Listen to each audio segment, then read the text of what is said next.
61 হিজরির মুহররম মাসের 10 তারিখ শুক্রবার দিন ইরাকের কারবালার ময়দানে জুম্মার নামাজের সময় তাকে একেবারে মারতে মারতে অচল করে ফেলা হয়। এখনো রূহ তার ভিতরে রয়ে গিয়েছে। কার? ইমাম হুসাইন আলাইহিস সালাম। কোন টাইমে? জুম্মার নামাজের টাইমে। তখন ইমাম হুসাইন জিজ্ঞেস করেছিলেন, হে আমার হত্যাকারীরা শোনো। তারপরে এরা একটু থামলো। থামার পরে তিনি জিজ্ঞেস করলেন, আজকে কি বার? সকলে উত্তর দিল, জুমাবার। কি বার আজকে? জুমাবার। এখন কোন সময়? সময়ের কথা জানতে চাইলেন হত্যাকারীদের কাছে। এখন কোন সময় তোমরা বলতে পারো? সকলে উত্তর দিল, জুমার নামাজের সময়। এখন মিম্বরে ইমাম সাহেব, খতিব সাহেব খুতবা দেওয়ার সময়। আচ্ছা, তখন তিনি আবার জিজ্ঞেস করলেন, ইমাম সাহেব যে মিম্বরের দ্বারায় খুতবা দিবেন, খুতবার আগে কি করা হবে? জিজ্ঞেস করলেন তিনি, খুতবার আগে কি করা হয়? তাদের ভিতর থেকে একজনে বলল, আশহাদু আন্না মুহাম্মাদার রাসূলুল্লাহ। এই কথাগুলো খুতবার আগে বলতে হয় কি হয় না? তখন তিনি বললেন, এখন মুসলমানগণ মসজিদে জুম্মার নামাজে খুতবার জন্য অপেক্ষা করতেছে। খতিব সাহেব মসজিদে খুতবা দিতেছেন, আর ওই খুতবার পূর্বে আমার নানাজারের নাম উচ্চারণ করার পরে খুতবা দেওয়া শুরু হলো। আর তোমরা ওই নবী মুহাম্মদ সাল্লাল্লাহু আলাইহি ওয়াসাল্লামের নাতিকে হত্যা করার জন্য উদ্গ্রীব হয়ে পড়লে, এতটুকু মহব্বত নবীর প্রতি তোমাদের নাই। এই কথা বলার পর সমস্ত ইজিদগণ চুপ হয়ে গেল। তখন তিনি একেবারে সংজ্ঞাহীন অবস্থায় অচল হয়ে জমিনে পড়ে গিয়েছিলেন। এরপরে ওই নালায়েক নামাজিদের কালবের মধ্যে একটু মহব্বতের সৃষ্টি হয় নাই। তাদেরকে আল্লাহ জান্নাতুল ফেরদৌস দিবে। কি কোন? তাদেরকে কোথায় দিবেন? ওয়াইল দুজখের মধ্যে। ওই নামাজিদের জন্য আল্লাহ রাব্বুল আলামিন ওয়াইল দুজখ সাব্যস্ত করে রেখেছেন। যখন তিনি দুর্বল হয়ে পড়ে গেলেন, তার রূহ এখনো দেহের ভিতরে রয়েছে। আসরের নামাজের সময় হয়ে গেল। সীমার আসলো তাকে জবাই করার জন্য। সীমার সাইয়েদনা ইমাম মাওলা আলী আলাইহিস সালামের শালা ছিল। সে কি? সীমার কি? হযরত আলীর শালা। তাহলে ইমাম হুসেনের কি হয়? মামা।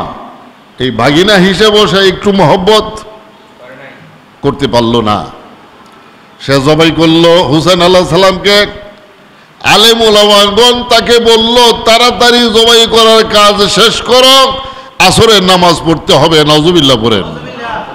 তোরা যে রাসূলের আওলাদকে হত্যা করার জন্য আসলে নামাজটা পড়বে কার? আমরা কি তাদেরকে এই কথা জিজ্ঞেস করতে পারি না? কি কর?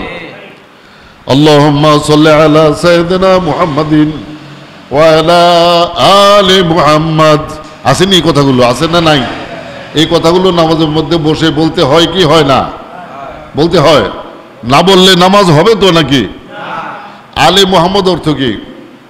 আলে মুহাম্মদ অর্থ ইমাম হাসান, ইমাম হুসাইন, মা ফাতেমাতুজ জাহরা রাদিয়াল্লাহু আনহা, ইমাম জয়নুল আবদিন রাদিয়াল্লাহু আনহু, ইমাম যায়েদ রাদিয়াল্লাহু আনহু, ইমাম মুহাম্মদ বাকির রাদিয়াল্লাহু তাআলা আনহু। এইভাবে ফাতেমাতুজ জাহরা রাদিয়াল্লাহু আনহার সমস্ত সন্তানগণ কিয়ামত পর্যন্ত যত সাইয়েদ বংশের মানুষ পৃথিবীতে জন্মগ্রহণ করবেন, এমন প্রত্যেকটা মানুষ আওলাদে রাসূলের মধ্যে গণ্য।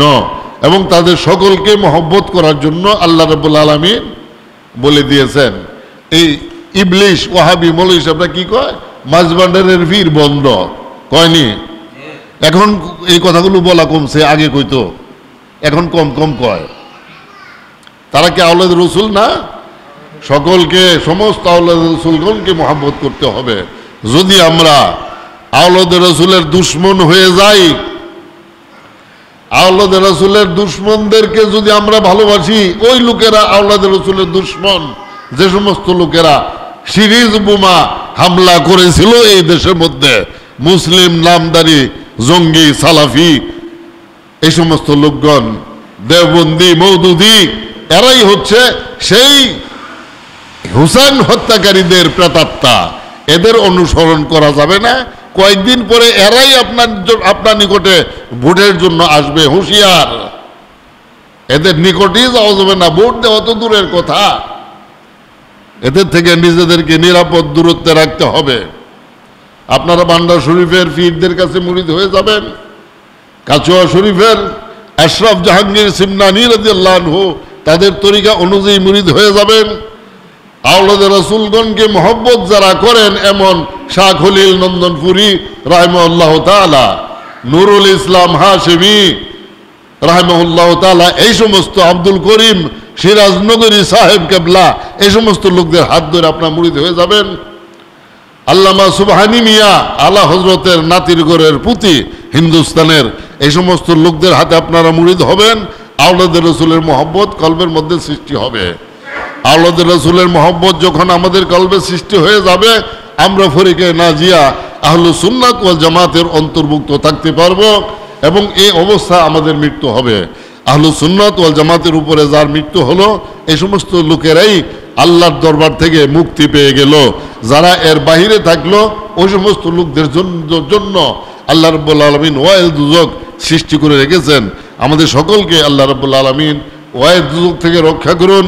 নবী মুহাম্মদ সাল্লাল্লাহু আলাইহি ওয়াসাল্লামের গোলাম হিসেবে কবুল করুন। গৌসে পাকের তরিকা আমাদের সকলকে কবুল করুন। আল্লাহ ওয়া বারাকাতুহু। আমি আপনাদের সামনে কালামে মসজিদ থেকে ছোট্ট এখানে আয়াতে কারিমা তেলাওয়াত করেছি। অতি অল্প সময়ের মধ্যে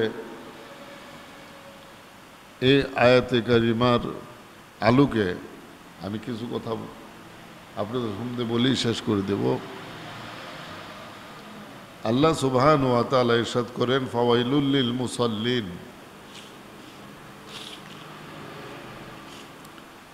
আল্লাহ রাব্বুল আলামিন 7টি দুজক সৃষ্টি করেছেন। এর মধ্যে একটি দুজকের নাম হচ্ছে ওয়াইল। এটা অত্যন্ত বেদনাদায়ক জায়গা। এখানে এই দুজকের অধিবাসীদেরকে প্রচণ্ড আকারে শাস্তি দেওয়া হবে। এর নাম থেকেই এর অর্থের সফলতা সহজেই বোঝা যায়। ওয়াইলুন, টুকরো টুকরোকারী, একেবারে ভস্মীভূত করা হবে এই দুজকের মধ্যে। আরেকবার তাকে অস্তিত্বে ফিরিয়ে আনা হবে।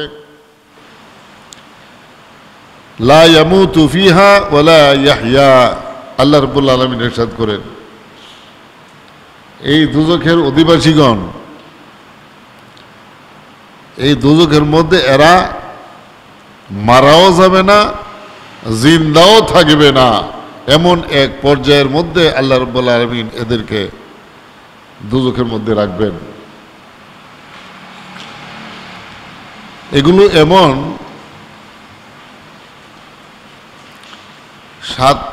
সাতটি দুজকের মধ্যে 6টি দুজকের অবস্থাই অত্যন্ত ভয়ানক। এই 6 দুজকের অধিবাসীদেরকে কোনোদিন দুজক থেকে বের হইতে দেওয়া হবে না।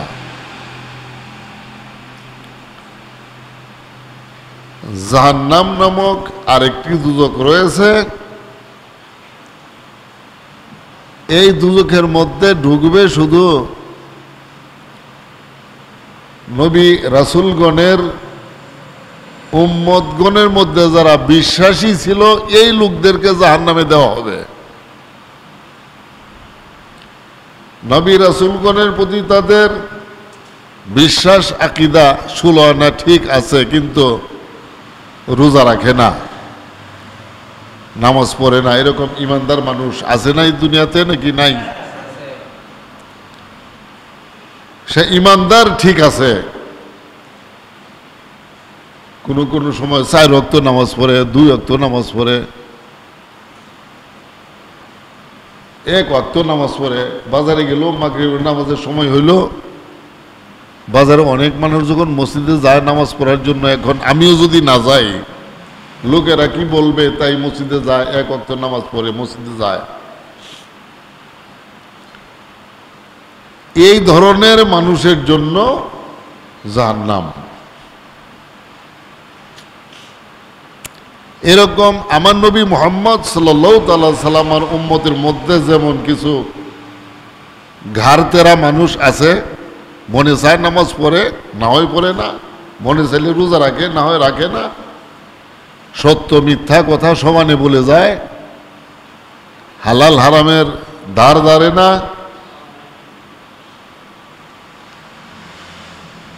আদব এবং বেয়াদবির মধ্যে কোনো পার্থক্য সৃষ্টি করতে জানে না, কিন্তু ইমানদার, ইমান ঠিক আছে। ইমানের বিনিময়ে আল্লাহ রাব্বুল আলামিন একদিন তাকে মাফ করে দিবেন। সুবহানাল্লাহ।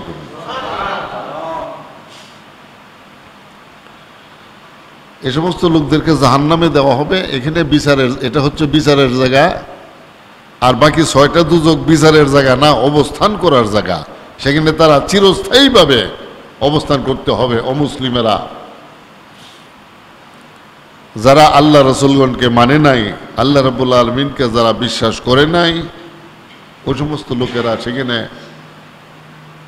ফি নারে জাহান্নামা খালিদিনা ফিহা, এরা দুজকের অধিবাসী হবে এবং চিরস্থায়ীভাবে সেখানে অবস্থান করতে থাকবে। একদল মানুষ যেমন বিনা হিসাবে জান্নাতে চলে যাবেন, সমস্ত নবীগণের উম্মতগণের মধ্য থেকে যে সমস্ত লোকেরা নিজেদেরকে আল্লাহ এবং আল্লাহ রসুলের নিকটে সুপর্দ করে দিয়েছিল, ওই সমস্ত লোকদেরকে, এরা হচ্ছে মুকাররাবিন। এই মুকাররাবিন লোকদেরকে আল্লাহ রাব্বুল আলামিন বিনা হিসেবে জান্নাত দিয়ে দিবেন। ঠিক তদ্রূপ তাদের বিপরীতে আরেক শ্রেণীর মানুষ রয়েছে, ওদেরকে আল্লাহ তাআলা বিনা হিসাবে দুজখে দিয়ে দিবেন। ওই বাকি 6 দুজখের অধিবাসীদের অবস্থা হবে এরকম, তাদের কাছ থেকে কোনো হিসাব নেওয়া হবে না। একটি মাত্র হিসাব তাদের জন্য। কয়টা? মুমিন লোকদের জন্য হিসাব অনেকগুলো, মুমিনদের জন্য কয়টা হিসাব? অনেকগুলো হিসাব। 8 প্রকারের সাফায়াত করবেন আমার নবী মুহাম্মদ সাল্লাল্লাহু তাআলা আলাইহি ওয়া সাল্লাম। আল্লাহুম্মা সাল্লি আলা মাওলানা মুহাম্মদ ওয়া আলা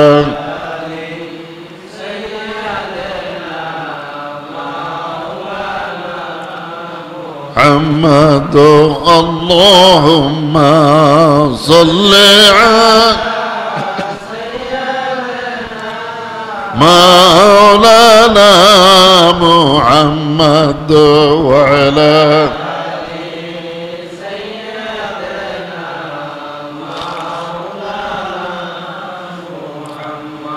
আল্লাহ রাব্বুল আলামিন কোরআন মজিদের মধ্যে অন্য জায়গায় কথাগুলো এইভাবে বলে দিয়েছেন, উল্লা আসআলুকুম আলাইহি আজরান ইল্লাল মাওয়াদ্দাতা ফিল কুরবা। সুবহানাল্লাহ। হে গায়েবের খবর দানকারী নবী, আপনি আপনার সাহাবীগণকে বলে দিন, উম্মতগণকে বলে দিন, আমি তোমাদেরকে এক আল্লাহর ইবাদত শিক্ষা দান করেছি। মূর্তি পূজা তোমরা করতে, ওইখান থেকে ফিরাইয়া এক আল্লাহ তাআলার ইবাদতের মধ্যে তোমাদেরকে শামিল করে দিয়েছি। তোমরা সকলে মিলে জাহান্নামের যাত্রী ছিলে, দুজখের যাত্রী ছিলে, আমি সেখান থেকে তোমাদেরকে ফিরাইয়া জান্নাতের অধিবাসী হিসেবে তোমাদেরকে আমি করে দিয়েছি। তোমরা এই পৃথিবীর মধ্যে চুরি ডাকাতি রাহাজানি এই সমস্ত কাম কাজ তোমরা করতে, অন্যের ধন সম্পদ অন্যায়ভাবে তোমরা ভক্ষণ করতে, মানুষকে ধোঁকা দিতে, ওইখান থেকে ফিরে আমি তোমাদেরকে সৎ মানুষ, সভ্য মানুষে পরিণত করেছি। ইহার বিনিময়ে তোমাদের নিকটে এই দুনিয়াতে আমি কিছুই চাই না। আল্লাহ রাব্বুল আলামিন বলে দিতেছেন আমার হুজুর পাক সাল্লাল্লাহু তাআলা আলাইহি সাল্লামকে, এই কথাগুলো আপনি আপনার উম্মত সাহাবায়ে কেরামকে জানায় দিন। ইল্লাল মাওয়াদ্দাতা ফিল কুরবা,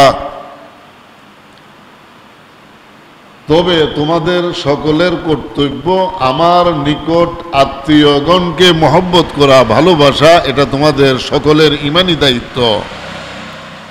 আল্লাহ রাব্বুল আলামিন বলে দিয়েছেন আমার হুজুর পাককে, আপনি তাদেরকে কথাগুলো এইভাবে জানায় দিন।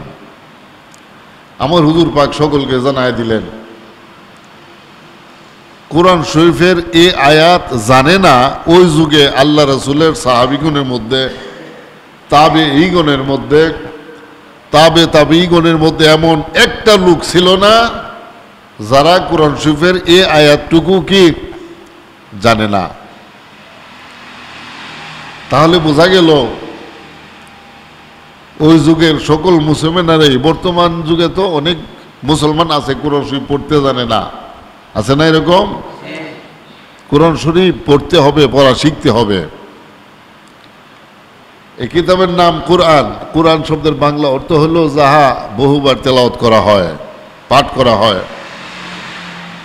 একবার, দুইবার, তিনবার, পাঁচবার, সাতবার, 10 বার, 15 বার, 100 বার, 1000 বার। এরপরও এই কিতাবের পাঠ কোনোদিন বন্ধ হবে না। একজন ব্যক্তি এইভাবে এই কিতাবকে তেলাওয়াত করতে হবে। যারা এই কিতাব তেলাওয়াত করতে জানেন না তাদের উদ্দেশ্যে আপনি কোরআন শিক্ষার শুরু করে দেন। এলেম শিক্ষা করার জন্য কোনো বয়স লাগে না। এলেম শিক্ষার জন্য কি কোনো বয়স লাগে না। কথিত আছে এরকম যে উতলুবুল ইলমা মিনাল মাহদি ইলাল লাহাদ, তোমরা জ্ঞান লাভ করো, এলেম শিক্ষা করো দুলনা থেকে। মাহাদুন মানে দুলনা, ছোট ছোট লোকদেরকে, মানুষদেরকে দুলনার মধ্যে শোয়া ঝাঁকা দেয় না, এইভাবে এটাকে মাহাদ বলা হয়। ওই দুলনা থেকে শুরু করে ইলাল লাহাদ, ইলা অর্থ পর্যন্ত, লাহাদ মানে খাটকি। মানুষ কবরে নামায় খাটকি দেয় না, এর উপরে মাটি দেয়। দোলনা থেকে কবরের খাটকি পর্যন্ত সময়ের ভিতরে তুমি কি এলেম শিক্ষা করো, সেই এলেমটা হচ্ছে ধর্মীয় এলেম। দুনিয়ার জীবন শেষ হওয়ার পরে আরেকটা জীবন যখন আমাদের শুরু হবে, ওই জীবনের শান্তির জন্য ধর্মীয় এলেমের শিক্ষা গ্রহণ করতে হবে দোলনা থেকে খাটকি পর্যন্ত সময়ের ভিতরে। তাহলে আমরা তো এখানে যারা বসলাম, আমরা তো খাটকি থেকে এখনো অনেক দূরে, নাকি? খাটকির কাছাকাছি আমরা বলতে পারি যে লোকেরা বিছনায় শুয়ে পড়ল, আর কোনোদিন দাঁড়াবার কোনো সম্ভাবনা নাই। আছেন এরকম মানুষ এই দুনিয়াতে? আমরা ওদের থেকে অনেক দূরে আছি না? তাহলে আমাদের এলেম শিক্ষার বয়স কি শেষ হয়ে গেছে না রয়েছে? কোরআন শরীফ শিক্ষা করতে হবে প্রত্যেকটা মুসলমান। আপনি যখন আল্লাহর কোরআন শিক্ষা করার জন্য সিদ্ধান্ত নিবেন, এই কোরআন শিক্ষা করা অবস্থায় যদি আপনি মৃত্যুবরণ করেন, আপনি কোরআন শরীফ শিখতেছেন। এখানে আমাদের এলাকায় এক মুরব্বী মানুষ ছিল, মানুষে ডাকতো মাহুল্লা বুড়িয়া, মোরালি ব্যস্ত গ্রামে হাইটা, সুমান মিস্ত্রির দাদা। মাথার চুল থেকে দাড়ি পর্যন্ত সব সাদা হয়ে গেল, সমস্ত কিছু চুল দাড়ি সব সাদা হয়ে গেছে। এরপরে আলে বেতেছে, এখান থেকে শুরু করে চুল দাড়ি সাদা হওয়ার পরে আমার বাপের পিছনে ঘুরে ঘুরে কোরআন শরীফ পড়া শিখছে। আমার মনে হয় মৃত্যুর আগে অন্তত 20-25 খানা খতম দিয়েছেন এই মুরব্বী লোকটা কোরআন শরীফ শিক্ষা কইরা। তাহলে বয়স লাগে না, যে কোনো বয়সে আপনি কোরআন শিক্ষার ছাত্র হইতে পারেন।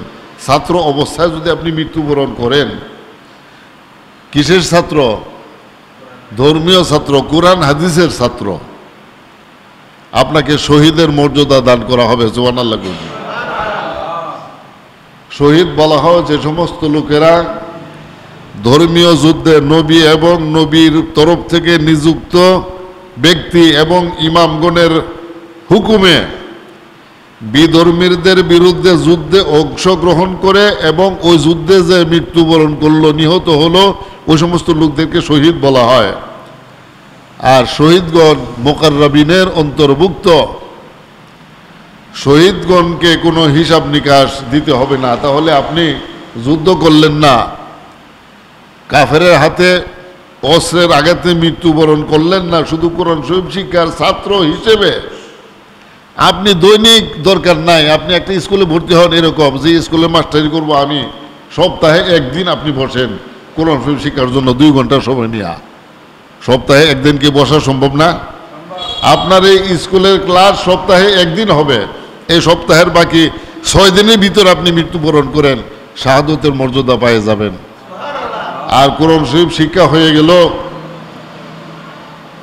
যে মুসলমানগণ কোরআন শরীফ শিক্ষা করা ছাড়া, কোরআন শরীফ তেলাওয়াত করা ছাড়া, কোরআন শরীফ সূরা ফাতিহা থেকে সূরা নাস পর্যন্ত খতম করা ছাড়া যদি মৃত্যুবরণ করে, আর আল্লাহ তাআলা তাকে জিজ্ঞেস করলেন, আমি তো এই কিতাব দান করেছিলাম পড়ার জন্য, কারণ কিতাবের নামই কোরআন, কোরআন অর্থই পড়া পাঠ করা, কেন তুই পড়লে না? এরপরে কি জবাব আছে আপনার বলেন? কোরআন শরীফ শিক্ষা করতে হবে প্রত্যেকটা মানুষ। এই কোরআন শরীফের মধ্যেই আল্লাহ রাব্বুল আলামিন বলে দিয়েছেন যে আমার নিকট আত্মীয়দেরকে তোমরা মহব্বত করবে, ভালোবাসবে। এটা আল্লাহর কালাম। আমরা দেখলাম শেষ পর্যন্ত এই দুনিয়ার মানুষের অবস্থা কি হলো।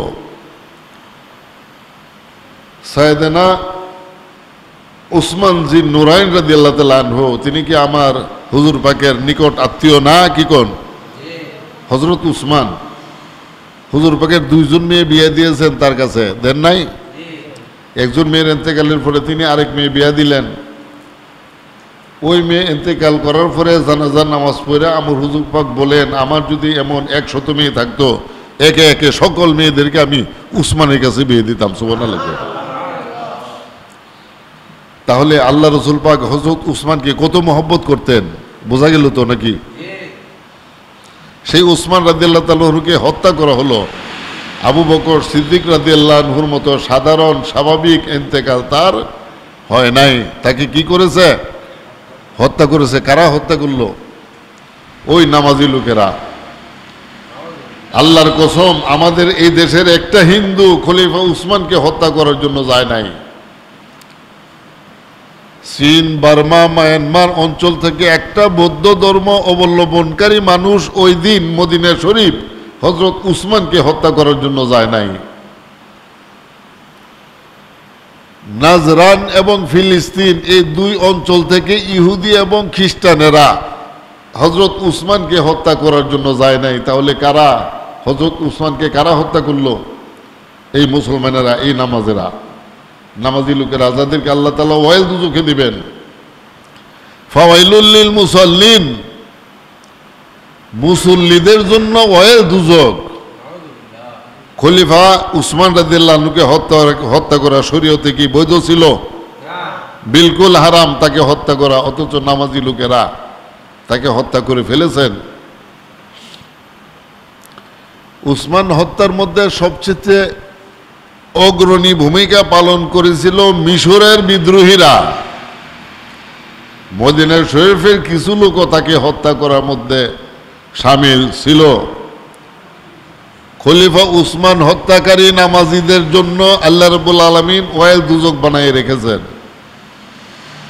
আল্লাহ তাআলা জানেন এই নামাজি লোকেরা পরে কি করবে না করবে, এগুলো সব আমার হুজুর আল্লাহ রাব্বুল আলামিন অনেক আগে থেকে এগুলো জানেন। এরপরে দেখেন না, এর কিছুদিন পরেই সাইয়েদনা ইমাম মাওলা আলী আলাইহিস সালামকে হত্যা করে ফেললো। এবং সেই সঙ্গে শুধু হযরত আলী নয়, আরো 2 জনকে হত্যা করার পরিকল্পনা গ্রহণ করা হলো।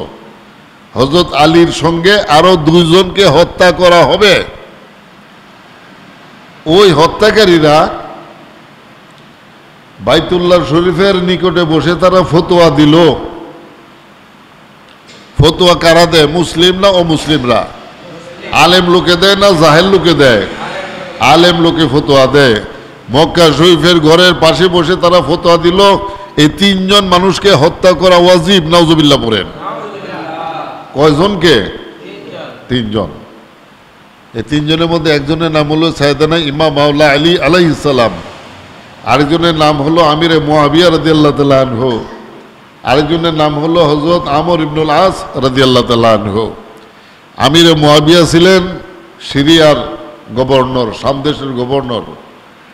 আমর ইবনুল আস রাদিয়াল্লাহু আনহু ছিলেন মিশরের গভর্নর। সাইয়েদানা ইমাম মাওলা আলী আলাইহিস সালাম ছিলেন সরকার প্রধান। তাদেরকে হত্যা করা হবে এই নামাজি লোকেরা ফতোয়া দিল মক্কা শরীফের নিকটে বসে, দিন তারিখ সাব্যস্ত করলো এবং সময় নির্ধারণ করলো কখন তাদেরকে হত্যা করা হবে, সেই সময় পর্যন্ত তারা নির্ধারণ করলো। এই লোকেরা ফতোয়ার মধ্যে কথাগুলো এইভাবে লিখলো যে রমজান মাসের 17 তারিখ সেহরি খাওয়ার পরে ফজরের নামাজের পূর্বে, ফজরের নামাজের আগে এই তিনজনকে হত্যা করতে হবে, নাউজুবিল্লাহ পড়েন।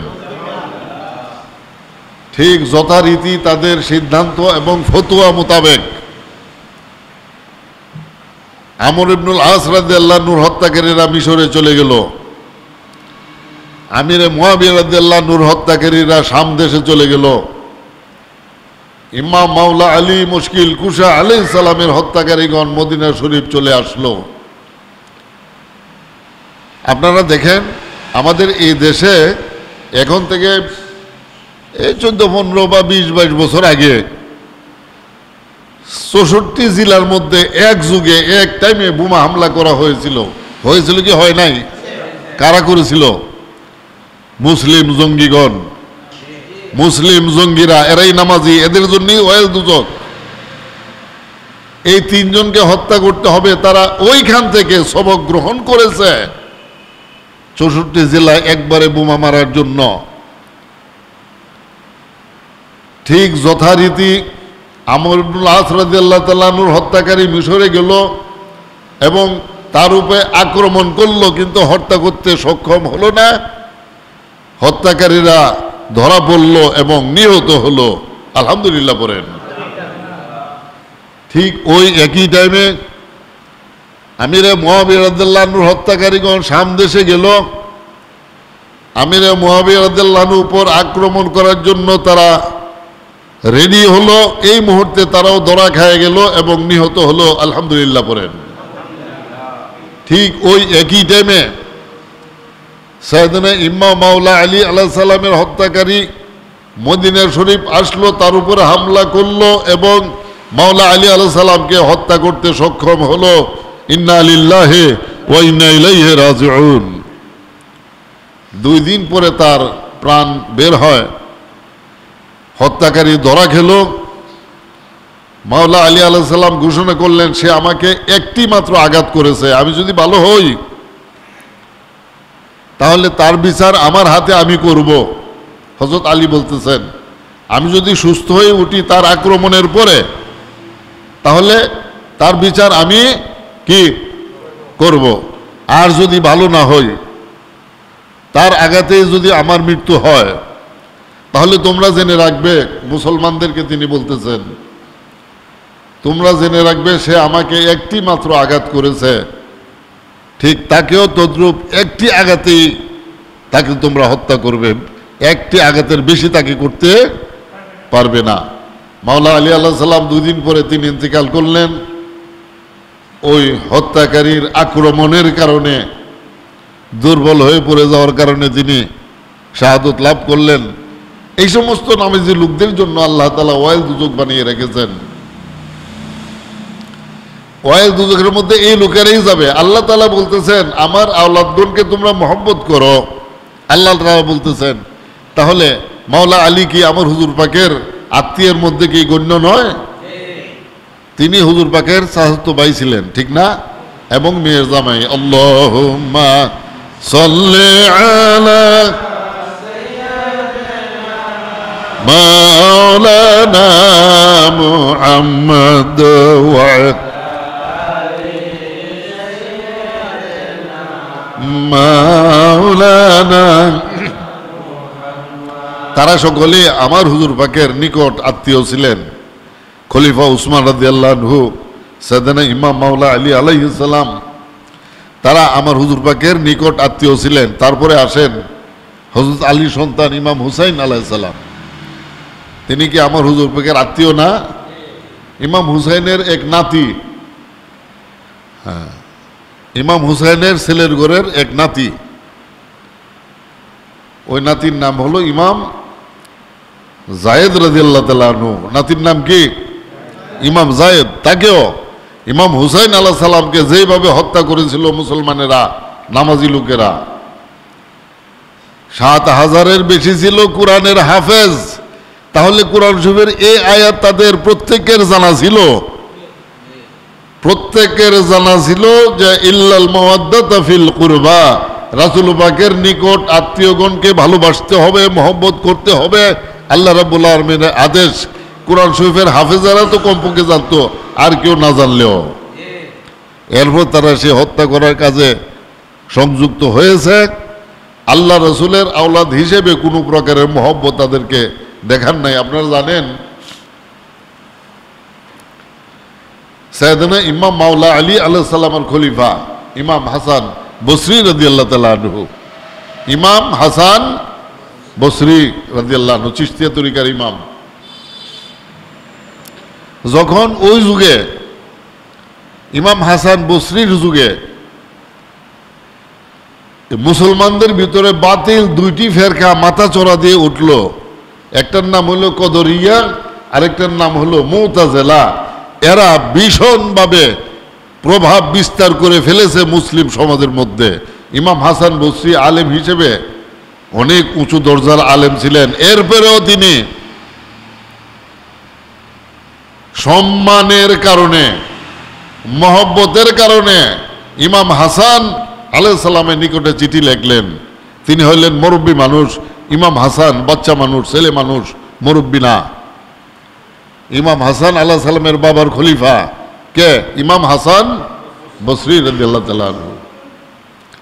যে এখন মুসলমানগণের এই চরম মুহূর্তে এই ঈমান রক্ষা করার কঠিন সময়ের মধ্যে আমরা কোন পথ অবলম্বন করতে পারি? এত বড় বুজুর্গ আলেমে দ্বীন হওয়ার পরেও এইভাবে তিনি ইমাম হাসান রাদিয়াল্লাহু তাআলা আনহুর কাছে চিঠি লিখলেন। ইমাম হাসান রাদিয়াল্লাহু আনহু সুন্দর উত্তর দিয়ে দিলেন, আল্লাহর কিতাব রাসূল পাকের সুন্নত এর বাহিরে যেতে পারবেন না, এর ভিতরে থেকে যাবতীয় কার্যক্রম আপনারা চালা যেতে থাকেন। সুবহানাল্লাহ পড়েন। তাহলে আল্লাহর কিতাবের মধ্যেই লেখা ছিল রাসূলের আওলাদগণকে মহব্বত করতে হবে। রাসূলের আওলাদকে হত্যা করার জন্য 14,000-এর মতো আলেম অংশগ্রহণ করলো, 7,000-এর মতো কোরআনের হাফেজ অংশগ্রহণ করলো, এবং হত্যা করার দিন